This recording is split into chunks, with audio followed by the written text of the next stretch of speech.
প্রিয় শিক্ষার্থীবৃন্দ, তোমাদের সকলকে অভিনন্দন ও শুভেচ্ছা। আজকে আমি তোমাদের বীজগণিতীয় রাশির বর্গের সূত্রাবলী সম্পর্কে আলোচনা করব। তাহলে শুরুতে আমি 1 নম্বর সূত্র লিখি বর্গের, সেটা হচ্ছে কি a plus b whole square.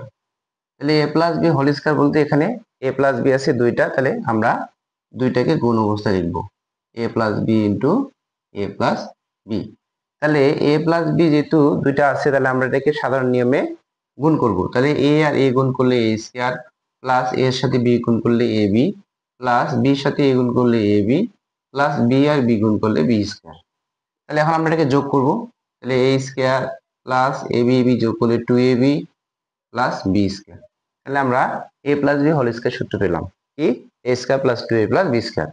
এরপরে 2 নম্বরে আমাদের আরেকটা বর্গের সূত্র আছে কি a minus b whole square. তাহলে a মাইনাস b কয়টা আছে? এখানে দুইটা আছে, a minus b into a minus b।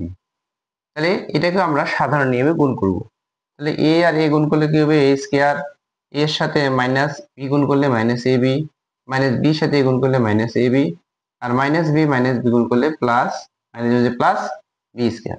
তাহলে এখন a square minus ab minus b যোগ করলে কি হবে? মাইনাস 2ab আর প্লাস b স্কয়ার। তাহলে আমরা a মাইনাস b হোল স্কয়ারের সূত্র পেলাম কি a square minus 2a plus b square. এখন এই দুইটা মূল সূত্র থেকে আমরা আরো কিছু অনুসিদ্ধান্তের সূত্র পাবো। কি কি সেটা কি দেখো। তাহলে 3 নম্বরে আমরা পাবো একটা সূত্র কি, a plus b whole square সমান কি পেলাম আমরা? a square plus 2ab plus b square. এখন আমরা এই যে 2ab টাকে বাম পাশে নিয়ে আসবো। তাহলে a plus b whole square, তাহলে 2ab এর সামনে কি চিহ্ন আছে? প্লাস চিহ্ন আছে। তাহলে এই পাশে আসলে কি হবে? মাইনাস 2ab, আর এদিকে a square plus b square থাকবে। তাহলে আমরা লিখতে পারি কি a square plus b square সমান a plus b whole square minus 2ab। এটা একটা অনুসিদ্ধান্ত সূত্র। 4 নম্বর ক্ষেত্রে একইভাবে আমরা বের করতে পারি। একইভাবে যদি আমরা দ্বিতীয় ক্ষেত্রে লিখি, 2 নম্বর সূত্রের ক্ষেত্রে, অর্থাৎ একবারে আমি লিখতেছি। এবার তাহলে কি a square plus b square সমান কি লিখতে পারি? a minus b whole square, আর এই যে মাইনাস 2ab টা অপোজিট পাশে আসলে কি হবে? Plus 2ab।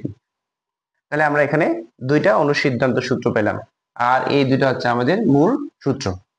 এরপরে আমরা আবার এই যে 1 ও 2 সূত্র নাম্বার থেকে আমরা আরো সূত্র পাবো। তাহলে 1 ও 2 নম্বর সূত্র যদি আমরা যোগ করি কি পাবো আমরা? যোগ করলে a plus b whole square, অর্থাৎ 5 নম্বর সূত্র, plus a minus b whole square. তাহলে দুইটা যদি যোগ করি তাহলে কি হবে আমরা? তাহলে মাইনাস 2ab প্লাস 2ab কাটা যাচ্ছে। তাহলে এখানে কি থাকে?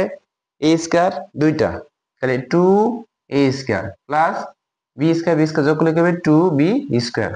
এটাকে আমরা এখন সাজা লিখি। তাহলে 2 টাকে আমরা কমন নিই, 2টা কমন লিখি হবে a square plus b square সমান কি লিখতে পারি? a plus b whole square plus a minus b whole square. এটা হচ্ছে আমরা 5 নম্বর সূত্র পেলাম। 6 নম্বর সূত্র যদি আমরা চিন্তা করি তাহলে কি হবে?